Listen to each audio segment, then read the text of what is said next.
Sai kanuman waitei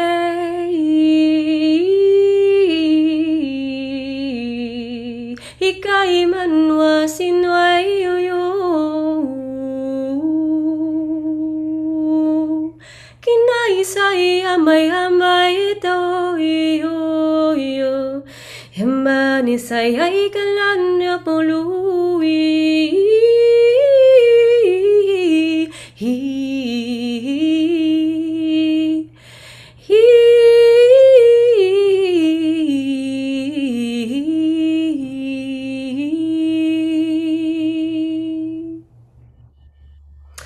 Hello everyone, welcome to Earth Warrior Rising, Ignite Spirit Within, and embody the new paradigm of self-mastery. I am your host, Lotus Sky, musical channel and shamanic guide, and I am so excited about this session that we have up here. The myth, the legend, the goddess, the channel, etc., etc. Katarina Satori. Welcome so much. She's a wisdom channel, a mystical mentor, a seer. I mean, I would say a really beautiful embodiment of the divine feminine and also the sacred masculine. I see her for her respect for the earth, the resonance and the love that she holds, and the ways that she's able to empower leaders, but in a very soulful way. So I'm just excited to have you here, Katerina. Welcome.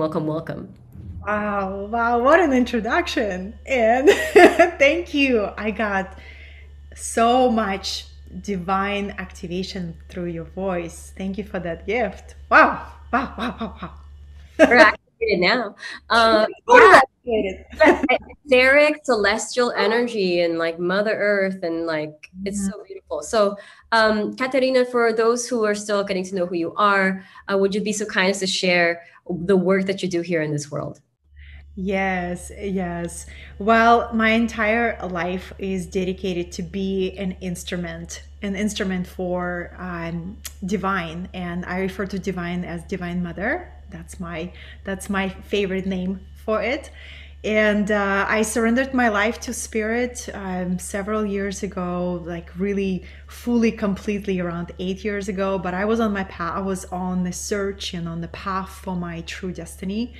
Since childhood, I had this awareness that this life is very unique with unique opportunities, and I came here to complete something that I've started many lifetimes ago. So to bring everybody to this time and this space, I focus mostly on weaving ancient wisdom teachings with modern understandings of trauma healing, psychology, self-mastery, productivity, leadership, right? And so I blend this deep mysticism with high-level entrepreneurial mastery, because I see business as a vehicle to deliver our soul's work. And there's never been such level of accessibility for light workers, spiritual teachers, wisdom teachers, to package their wisdom and to spread their message. So this is what I do, and I'm deeply passionate about it. I love that. Thank you for sharing that. There's something that you shared that really touched me just now, and it was that at one point in my life, I surrendered my life to spirit. Yeah. Oh my gosh, so beautiful. Mostly because I think those who really walk their vocation, I mean, a vocation, right? Like not a career or a job or your work, but a vocation, there is a level of surrender. And I was curious around that moment when you surrendered your life to spirit. Like, where were you? What happened that you were like, okay, spirit? Because to surrender, like, to surrender your iPad to the security, to surrender your money to a lease deposit, like to surrender, I don't know, whatever, but to surrender your life.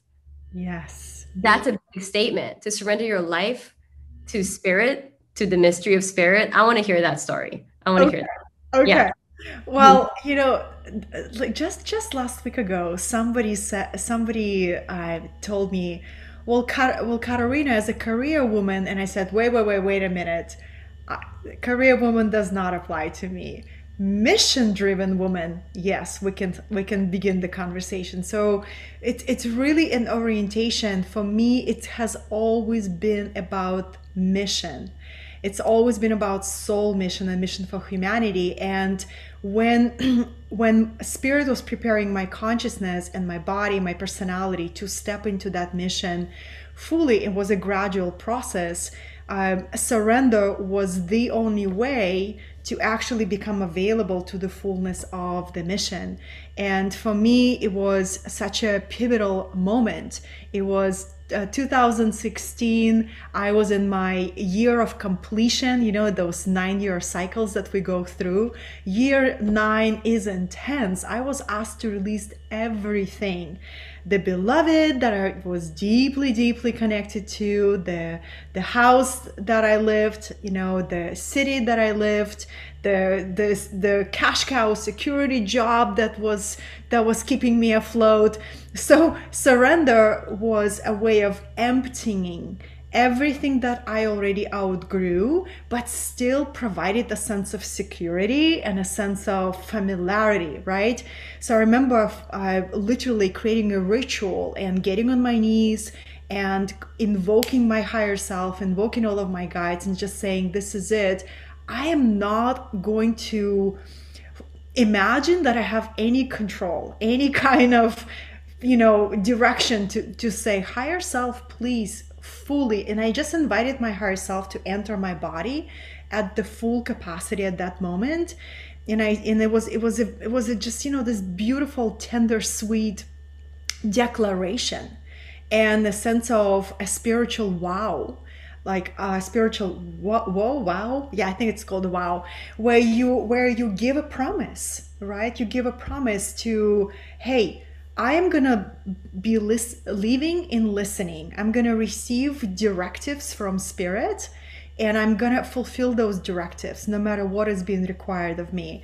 And it's a very mystical experience, right? When our consciousness is ready for it, when our heart cries for that fulfillment through service, we will be guided to that step. And what I found is to create a ritual around that, right? To create a ritual is very, very powerful. So I surrender every single day. Every single day I affirm that surrender. And I will never forget the most crucial one, which was year 2016. And when you surrender, things become for me, things began to accelerate in falling apart before they came together. I live in devotion. One of my favorite expressions of divinity that I work with is the goddess Isis from ancient Egyptian and Atlantean tradition, right? Which, she is the queen of alchemy. And part of her magic is to take our lives apart at an accelerated way, so she could put our lives back in a new order, with a new foundation, with the new values, new principles. And this is what I do in my work. I allow Isis to come through me and do this work in the lives of my clients and students. I love that. That's such a beautiful share. Thank you so much for sharing all of that. It was so powerful. But like 2016, I was like, yeah, I remember that year. That was year of destruction for me. Even like I was like, I went through a divorce that year, and then I moved, and then I like sold all my stuff. I was like, yeah, I had an initiation for sure that year. But I think there's a power to what you shared around like surrendering as your path is surrendering to your mission and being a conduit for spirit. So, which is so powerful, right? When you tune into that. I'm sorry, my dog never barks, by the way. He's excited. Yeah, just like, yeah, alchemy, Isis, that's my homie. And what's crazy is my dog has like really very thick like eyeliner, like lids. So she looks super Egyptian. Anyways, I'm really curious about what you shared about surrendering every day and being conduit for spirit, because this is something I think is so important when there is the aspect of us that's trying to figure it out on our own. And then we forget, or we're starting to remember rather. And this is something I'm really passionate about, that we are channels for source in our life. We're conduits for spirit in our life. And invoking the higher self through the guide. Can you share more about that? Because in for me, when I tune into that, that's something that I always align to, is like what I am as a channel, what I am as a conduit, and what's meant to be birth. And then also what's connected to, it's one and the same, connected to my own heart, what's called from within, not just what I receive, but what's also being birthed within and without. And how you work with both, because there are some people who are completely internally driven, and sometimes internally driven by their lower mind or their egoic self. And then there are some people who are completely like hollow bamboos. And then there are some people who really work in harmony, like work with both in some ways. At least for me, that's what I've been really playing with. I'd love to hear your perspective. Yeah. Oh, you gave me so many rich metaphors to work with.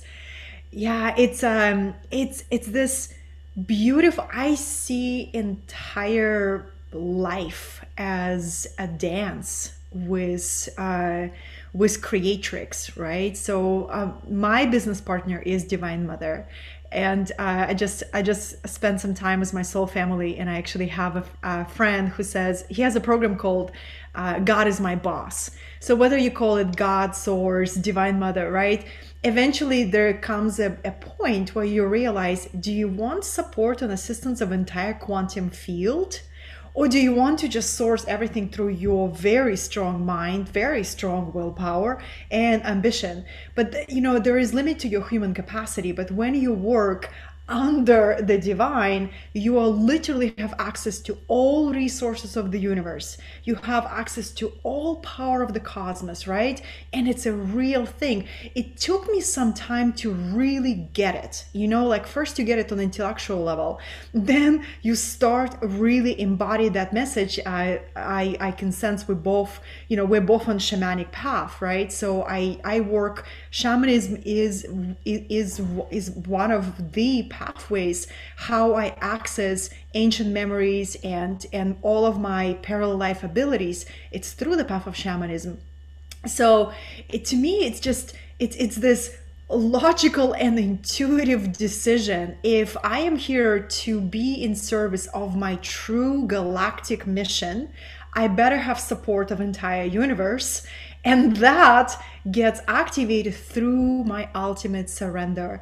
So it's developing our ability to listen to spirit, and in learning to become deaf to the noise. So this is one of the things that literally became my superpower, Lotus, right? I have this ability to become completely deaf to anything that is unnecessary for me, that doesn't apply to my mission, doesn't apply to what's essential. And I think it's very important to guard your mind. And it's interesting because I use social media as a place of contribution. So I am online a lot, and it is a tool that is in service to my mission. I am not in service to it. And that takes self-mastery. And when I lose my awareness with that, I immediately feel the impact of that, because I do not hear spirit, just like you said. So if somebody is listening to this conversation and they desire to attune themselves, there is a process of becoming more and more sensitive as an antenna, and turning down the volume of what's coming at us, right? So getting up earlier before the collective mind becomes loud. Some of my favorite times to create and listen to spirit is at 5 o'clock, 4 in the morning. Sometimes spirit wakes me up at 3. I'm like, come on, seriously, 3 a.m.?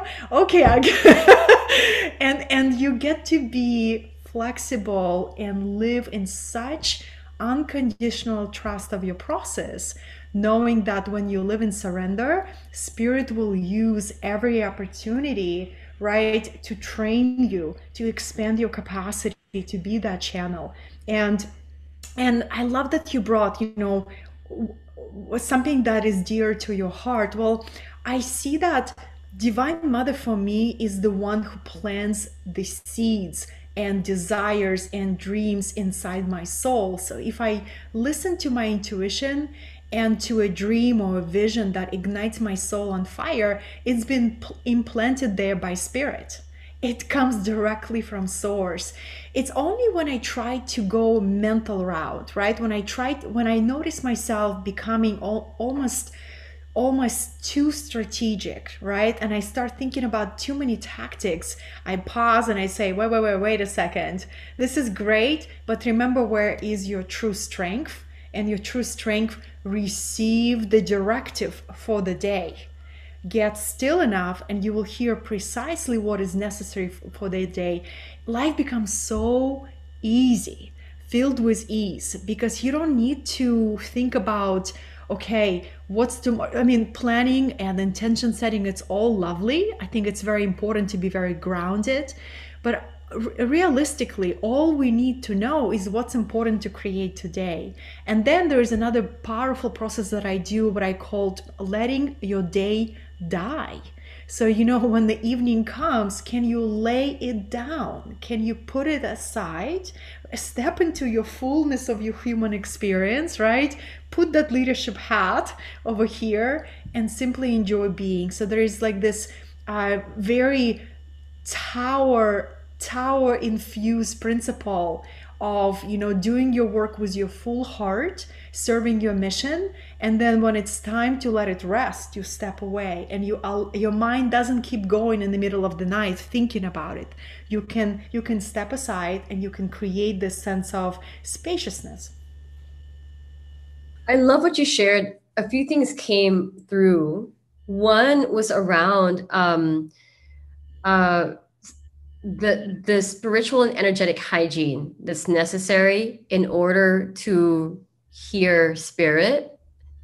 And even when you said deaf to the noise, I was like, I think that's why I moved to Hawaii. Deaf to the noise. I mean, I obviously, like, you can't escape social media even if you're in Hawaii. Like, I'm in social media too. But I think the idea here is around.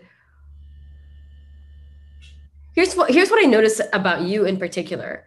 I see that you're very intentional about your spiritual hygiene and your temple, not just the temple of your home. I mean, your home is gorgeous, and also the temple of your space, your vicinity, your whatever is within your auric field, your mind, whatever thoughts, really tethered to the archetype that you are. Actually, your particular archetype, like the priestess, goddess energy archetype, temple vibes all the way, conduit, oracle, whatever, like that kind of thing. And you are devoted to that. Mm-hmm. Like, you live it and you commit to it, and it's really cool. And I think that allows you to be a clear conduit. And I think for people who are really tuning into, wow, I really want to be able to surrender to life and that have life be easy for me and receive direction from God.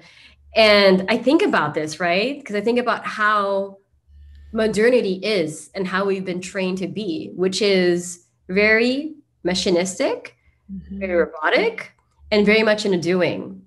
And so this is the invitation around the importance of the feminine, of empty space, of connection, to be able to be emitters rather than absorbers of what's in the noise.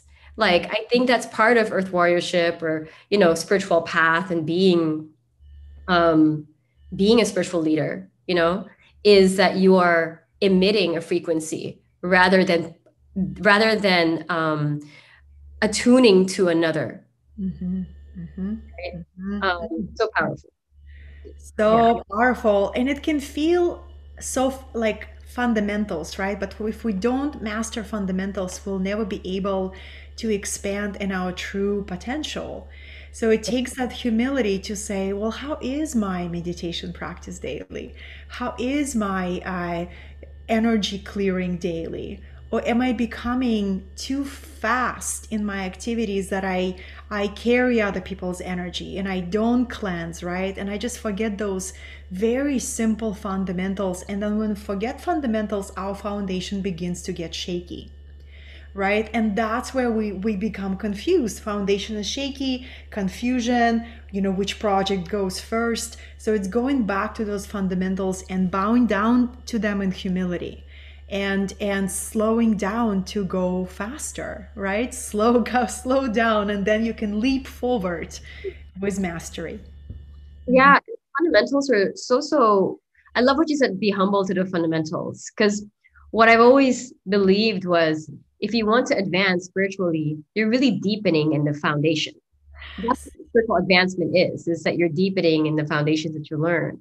And uh and so if people want self-mastery, I don't know, they want something instant. I don't know, they want to go sit in an ayahuasca ceremony and solve all their life, and then the work after that, and the integration after that is lacking because you're not practicing it. So there's an opportunity to really commit to the steps that you're in and allow the plant to grow.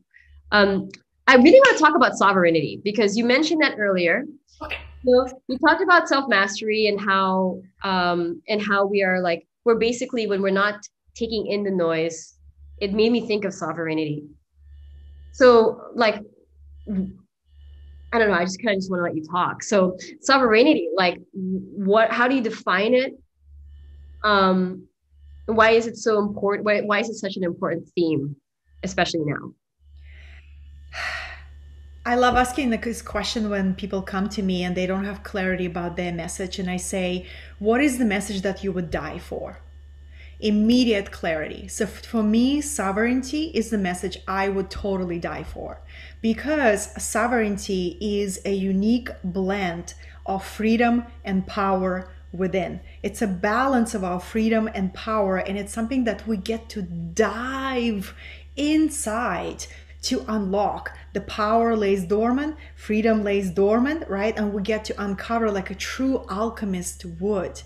And I grew up in a country that is so far away from sovereignty that when I was 10 years old, I knew I had to find a different country because my birth country would never allow me to open my sovereign wings. I grew up in the Soviet Russia, then eventually it became Russian Federation, where it was before we had internet. So internet came in and equalized a lot of things, right? But when I was in my early 20s, when I looked around and I say, this country will never be able to catch up to the speed of my vision for this lifetime. So I have two choices. I gotta find the land which gives me an opportunity to build and to earn my sovereignty, right? And I come from a working class single mother. We really grew up in poverty and instability. I've seen my country collapse and people lose their livelihoods overnight. So instability was a constant theme in my life. And I watched my mom working very hard jobs, cleaning factory floors and just basically working very, very hard jobs that she killed her health. And when she was, my age, 41, she had such heavy issues with her body because she sacrificed her body through manual labor. So as a young child, watching my mom working that jobs just feed us, me and my sister, I've made a decision to use my mind, to develop my mind to the level of brilliancy that my mind begins to create my future. And I never wanted to just rely on the strength of my body because we know it's not sustainable, right? So to me, that's sovereignty, is create your own financial freedom, create your own creativity freedom. Why? Because especially for the feminine, since I am in the feminine body this lifetime, right? I feel for the feminine, for us to really birth, because we're birthers of vision, we're birthers of movement, for us us to birth the movement and our true masterful work, we must create our financial stability first. We must create our freedom and financial sovereignty, right? It's so important, because then we become unapologetic in ideas that we bring, in visions that we weave. We begin to create our true art, and it's so enchanting and it's so inspiring, and we blaze the way forward, because when other women look at us and they say, wow, she did it, was possible for her, it's much easier for me, because energetically we're opening the pathways for each other, right?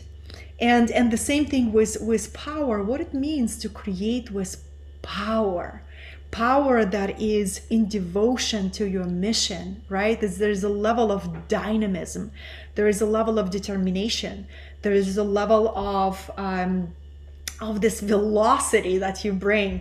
That's, to me, sovereignty, the unique balance of power and freedom within.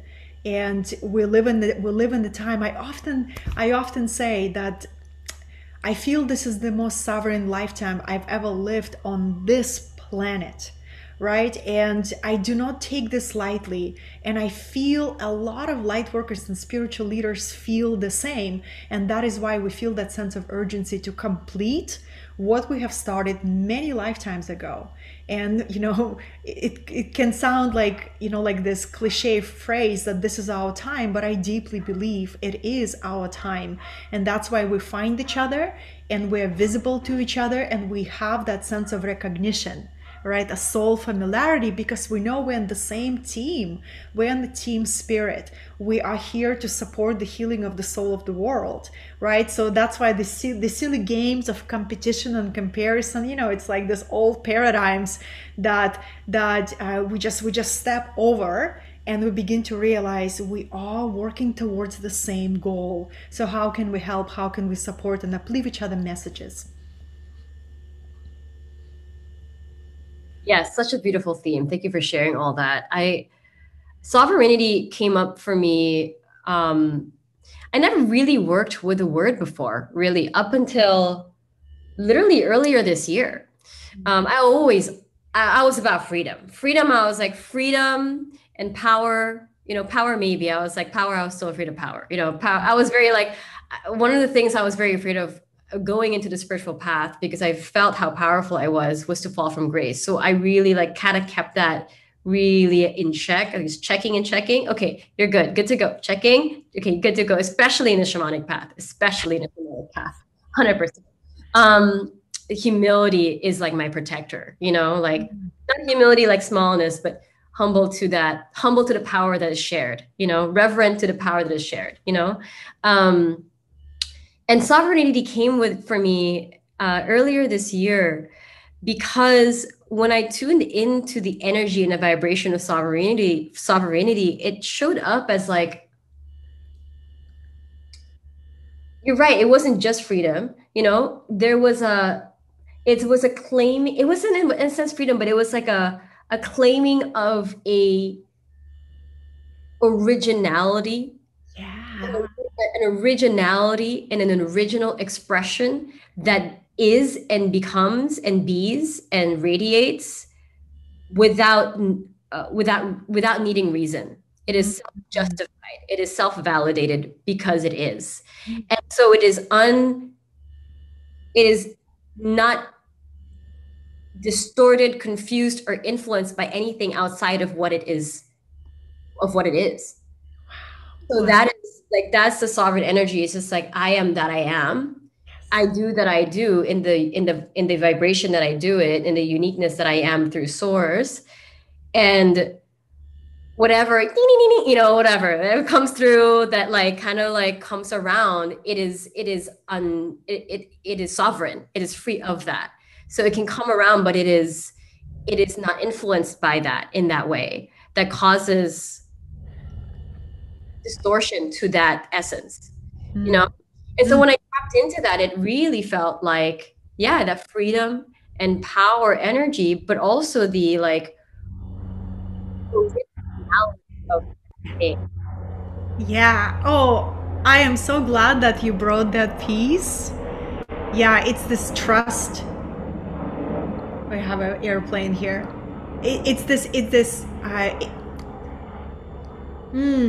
It's embracing the fullness of our genius, uniqueness of our creativity, which can be quite scary, right?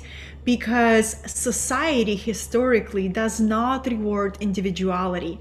It only says it does, right? Well, maybe if you are some famous artist or like the famous rock star, then individuality is rewarded, right? But like for the majority of people, it's the message is, if you want to be safe, you gotta choose sameness, right? Choose sameness and originality. To me, it's this like this creative rebellion, right? And it says, I am going to trust my unique voice.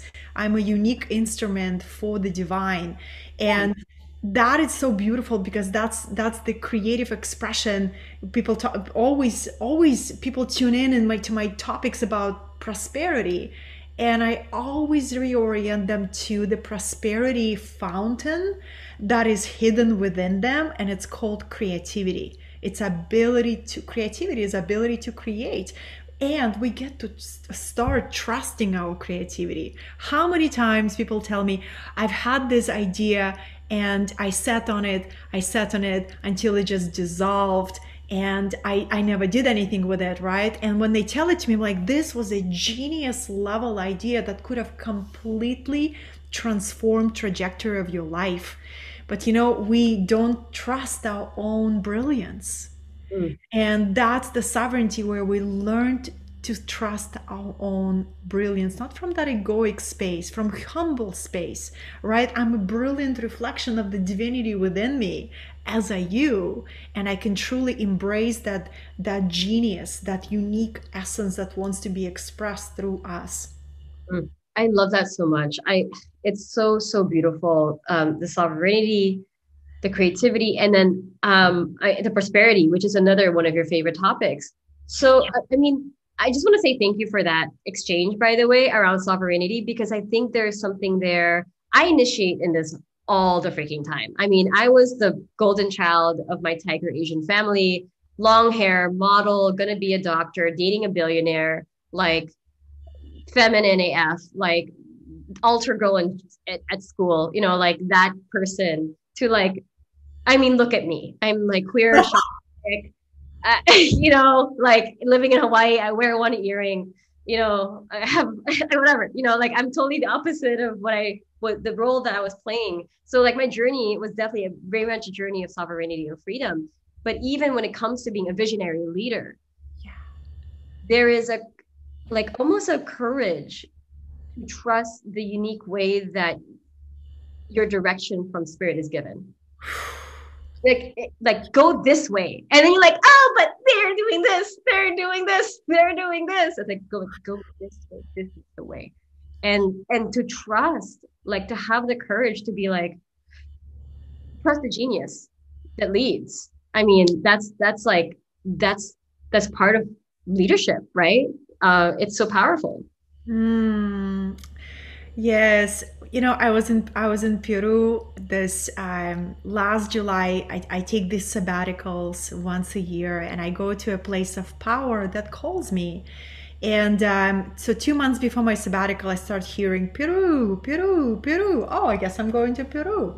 And when I was there, this whole new curriculum on visionary leadership that just came through as a huge download. And the first principle was the depth of your trust is the strength of your leadership. So powerful. Oh. And it's not always easy to trust unconditionally, right? And by definition, leadership takes you into uncharted territory. Leaders go first. Yeah. And it takes, that anchoring in our soul mission, knowing that there is something so much bigger than us is guiding the journey. And that's why surrender, we started with surrender, we come back to surrender, right? And then it's a courage to keep surrendering. It's courage to keep trusting the path, knowing that the divine always gives us just enough amount of knowing to make the journey fun and engaging, right? And then just enough of mystery and unknowing to keep practicing that curriculum of trust and surrender. Mm. Thank you so much for sharing that. So beautiful, so beautiful.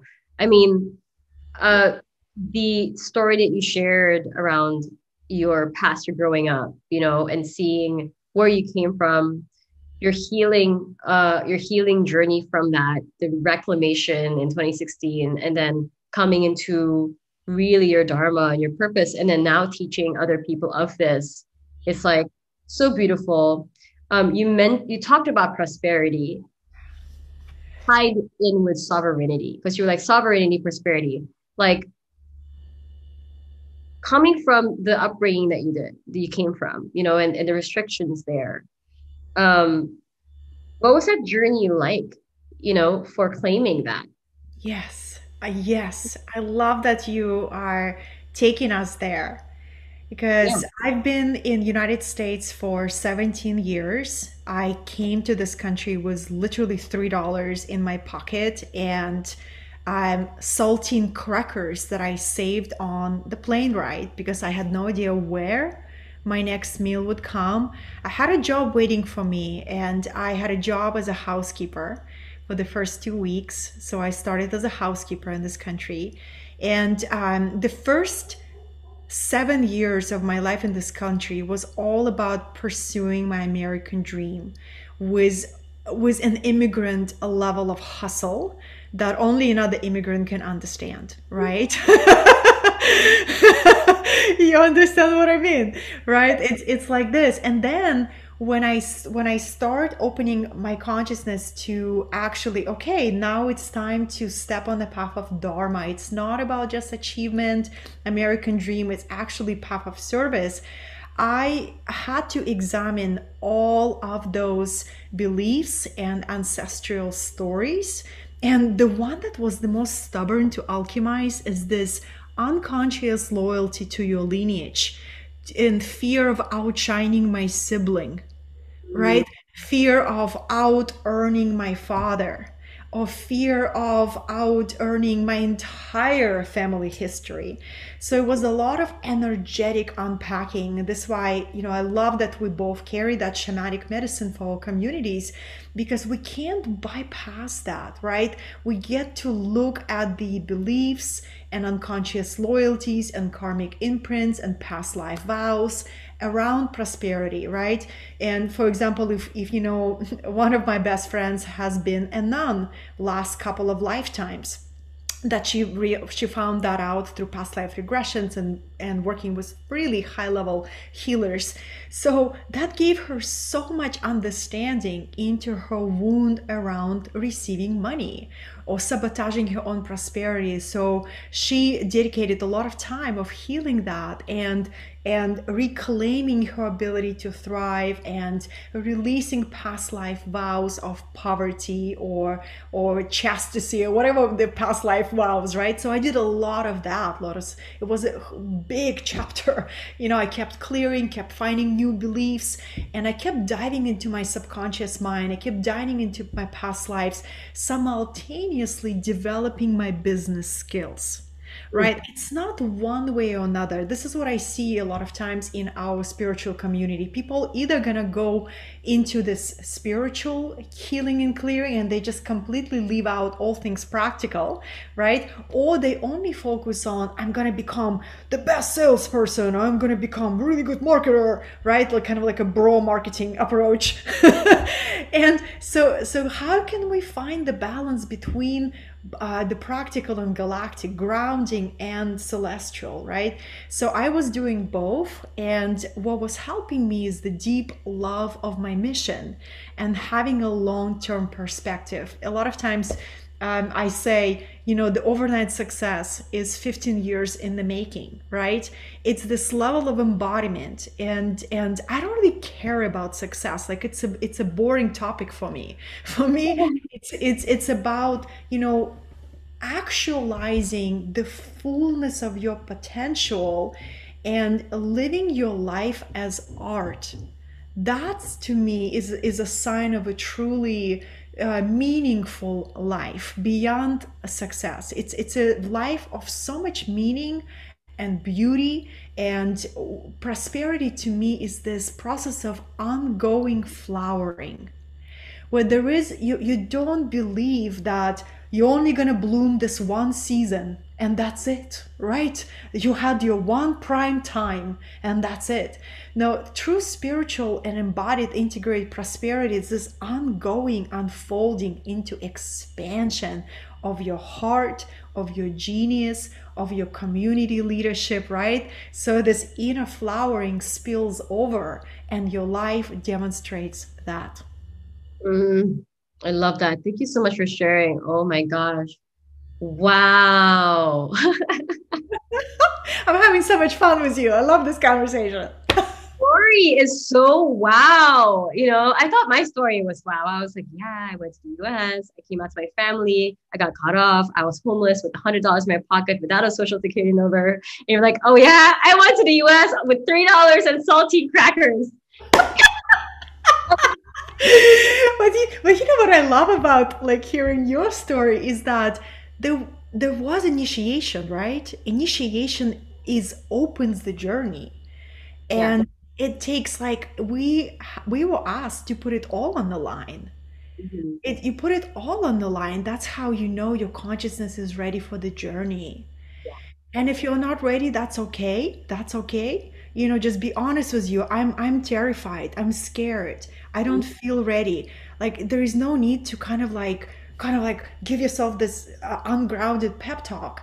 I think there is this power in radical self-honesty and just say, I desire to go all in and I'm scared. Okay, who do I need to talk to? How can I find my community? How can I find my tribe? How can I access that courage from my soul? Katerina, how are we not like best friends right I now? know. We are best friends now. You're right here. Okay, so thank you so much. I could talk to you forever. I just really appreciate just the exchange that we have, and I just, oh my God, so much love and respect for you. Mhm. Um, and I know that, I'm sure a lot of people who are watching this right now are very activated. How can people get to connect with you further? I know you also have a free gift you want to share around this, so feel free to share it as well here right now. Yeah, yeah. I love giving away courses. It's like my thing. I have I have 3 courses giveaway. I'm a prolific creator, so I create courses all the time. And one that I really felt aligned for this summit is my course called Thriving Mystics: How to Create Your Own Economy and lead in a new way. And what it is, I packaged my philosophy on how do you become this thriving mystical entrepreneur, and I put together my sovereignty trinity and my sovereignty map, right, based on accessing our true soul gifts and then refining them and packaging them and making sure that your business and your genius truly provides for you in a sustainable way. So it's called Thriving Mystics, and it's for anybody who is on a spiritual path and also desires to create something sustainable, what I call the digital legacy, because we live in a digital reality, right? And when our time is complete on this planet, what lights me up is knowing that, maybe 100 and 200 years after I'm gone, somebody will keep listening to my audios or to my videos, reading my books. Why not to believe in that possibility, right? Because we can truly codify our wisdom and put our legacy work in a way that millions of people can reach. And so this is why I'm giving away Thriving Mystics. Beautiful. And to those who are called to experience this beautiful course, the links to the free gift are here in this page, as well as all of Katerina's bio info website and all that good stuff. Katerina, thank you so much for being here. Thank you for sharing in this way. I'm sure we will have this again. I was pure delight. Thank you, thank you, thank you. And I can't wait to go to Big Island again, because like my community of Big Island is growing, and now you're part of it. So grateful. Thank you so much, and I appreciate you. And to everyone watching this session, this is it for our session. And this is Earth Warrior. Oh my God, I had one more question for you, Katarina. Okay. I ask this to every speaker. When I say the word Earth Warrior Rising, what comes to mind for you? Can you say it again? When I say the word Earth Warrior Rising, what comes to you? Being an ambassador for Gaia, being a nature priestess, nature wizard. Yeah, being a champion for Gaia's wisdom. Love that. Thank you so much for that. Totally resonated. And everyone, thank you so much for being here. Thank you, Katarina. This is Earth Warrior Rising. Ignite spirit within and embody the new paradigm of self-mastery. I will see you in the next session. Big love.